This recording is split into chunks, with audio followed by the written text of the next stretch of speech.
राधा स्वामी जी, प्यारी साध संगत जी, आज की दुनिया बहुत तेज चल रही है। लोग कहते हैं भागो, नहीं तो पीछे छूट जाओगे। लेकिन कोई यह नहीं पूछता भाग कहाँ रहे हो, और भागते भागते कहीं आत्मा ही तो नहीं पीछे छूट गई। आज हर कोई व्यस्त है लेकिन सुखी नहीं। हर कोई स्मार्टफोन से जुड़ा है लेकिन आत्मा से कटा हुआ है। हर किसी के पास सोशल मीडिया है लेकिन कोई सुनने वाला नहीं है। आज की भागती दौड़ती जिंदगी में हर इंसान किसी न किसी रूप में तनाव का शिकार है।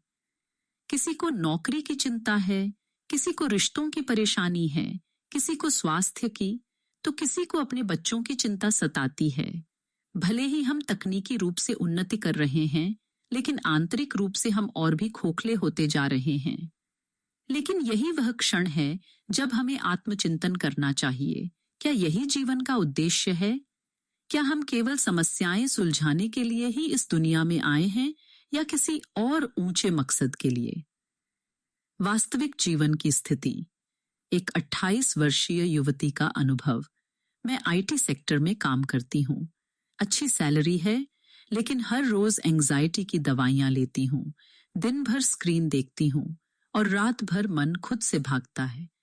एक दिन ऑफिस में ब्रेकडाउन हो गया।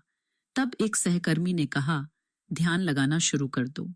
उसी दिन से मैंने नाम सिमरन शुरू किया। धीरे धीरे दवाइयां कम हुई और बेचैनी घटने लगी। दिल्ली के एक बड़े कॉरपोरेट फर्म में काम करने वाले अमित जी रोज सुबह 8 बजे ऑफिस जाते, रात 9 बजे घर लौटते।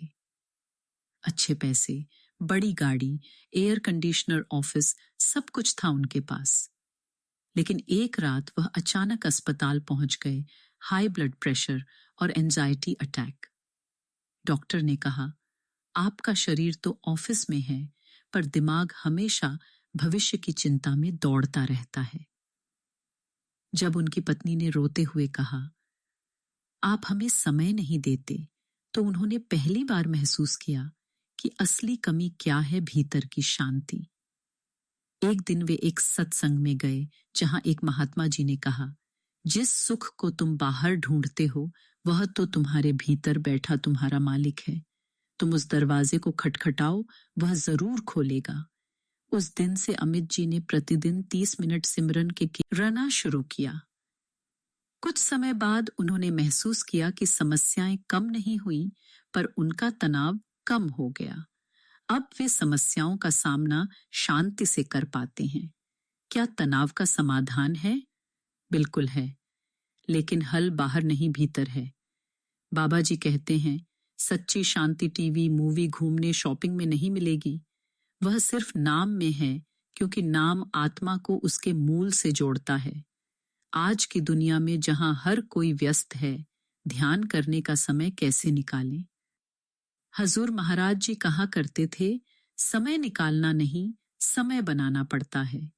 हम हर दिन सोशल मीडिया पर घंटे बर्बाद करते हैं, पर 30 मिनट भी ध्यान के लिए नहीं निकालते। जिस चीज को हम प्राथमिकता देंगे, समय उसी के लिए निकलेगा। सुबह का पहला घंटा सबसे पवित्र होता है, उसी समय को अपने मालिक को दे दो। अगर मन ध्यान में नहीं लगता तो क्या फायदा? हजूर महाराज जी ने कहा, ध्यान में बैठना ही सबसे बड़ी जीत है। मन लगे या न लगे, उस बैठने की कीमत गुरु जानते हैं। यह वैसा ही है जैसे आप किसी कमरे में बार बार दरवाजा खटखटाएं, एक दिन वह दरवाजा खुल ही जाएगा। मन भागता है तो भागे, हमारा काम उसे बार बार नाम की ओर खींचना है। तनाव और चिंता हमारे ध्यान में बाधा बनती है, तो क्या करें? तनाव और चिंता इसलिए होती है क्योंकि हम हर चीज को कंट्रोल करना चाहते हैं। लेकिन जब हम यह समझ जाते हैं कि हमारे बस में कुछ नहीं है और गुरु ही सबका रखवाला है, तो मन स्वतः हल्का हो जाता है। सिमरन करने से विचारों की तीव्रता कम होती है और हम अपने असली स्वरूप आत्मा से जुड़ते हैं। बाबा जी, हम शांत क्यों नहीं रह पाते? क्योंकि हम बाहर की दुनिया में समाधान ढूंढते हैं, जबकि समस्या हमारे अंदर है। ध्यान तो करता हूं, फिर भी बेचैनी रहती है। ध्यान सिर्फ समय देना नहीं है, मन को लगाना भी है। जिस दिन सच्चा समर्पण आ जाएगा, उस दिन शांति तुम्हें ढूंढेगी। एक और सच्ची घटना। एक महिला साधिका जो एकल माता थी, 2 बच्चों को पाल रही थी। पति छोड़कर चला गया था। काम, बच्चों और समाज का बोझ उनके सिर पर था। उन्होंने बाबा जी से मिलने पर पूछा, बाबा जी, मैं ध्यान नहीं कर पाती, काम और बच्चों में बहुत व्यस्त हूं पे। बाबा जी ने मुस्कुराकर कहा, बेटा, जब तुम बच्चों के कपड़े धोती हो तब भी सिमरन कर सकती हो, जब रोटी बेलती हो तब भी।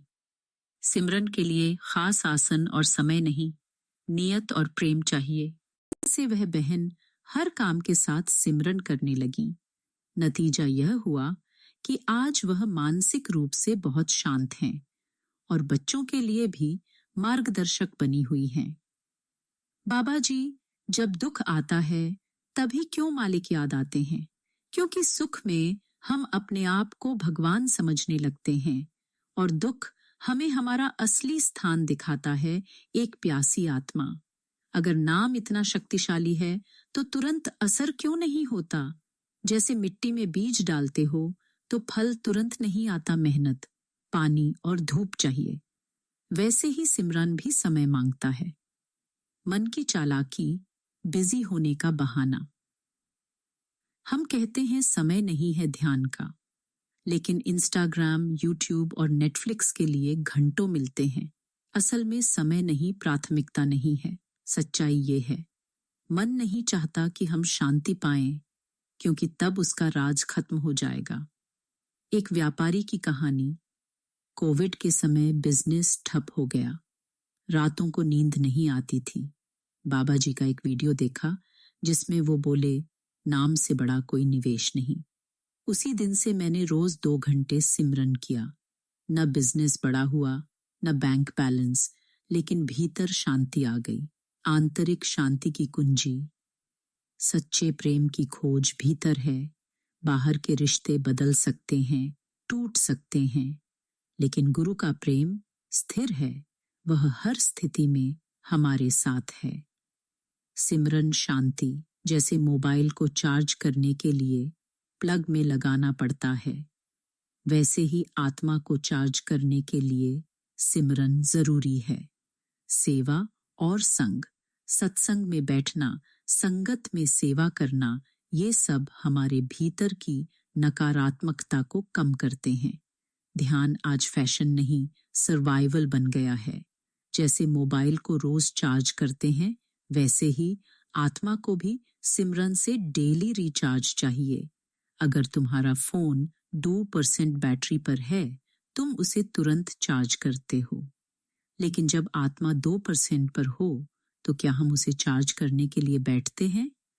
अंत में एक आत्मचिंतन। क्या मेरा दिन सिमरन से शुरू होता है या मोबाइल से? क्या मैं आत्मा को रोज कुछ देता हूँ या बस शरीर और मन की सेवा करता हूँ? क्या मैंने मालिक को प्रायोरिटी दी या इमरजेंसी कॉन्टैक्ट बना रखा है? इस जीवन में जितन जीती दी थी, ये भी समस्याएं हैं, उनका समाधान बाहर नहीं, भीतर है। गुरु ने हमें वह औजार दे दिया है, नाम और सिमरन। तनाव, दुख, बेचैनी, ये सब मन की रचना है, लेकिन शांति, प्रेम, संतोष, ये आत्मा की प्रकृति है। नाम ही वह सेतु है जो हमें मन की इस तूफानी नदी से निकालकर आत्मा के शांत किनारे तक पहुंचाता है। आइए आज से हम भी मोबाइल चार्ज करने से पहले आत्मा को चार्ज करें। कुछ मिनट ही सही, पर सिमरन को डेली गिफ्ट बनाएं, क्योंकि सच्चा जीवन वही है जो भीतर शांति दे। अंत में एक सवाल हम सभी से, जब भगवान स्वयं हमारे लिए हर कदम चलने को तैयार है, तो क्या हम एक कदम भी नहीं बढ़ा सकते? अब समय आ गया है, प्यारी संगत जी, कि हम इस सुंदर मानव जीवन का सदुपयोग करें, नाम से जुड़ें और उस मालिक के प्यार को महसूस करें जो हमारे बहुत पास है। राधा स्वामी जी।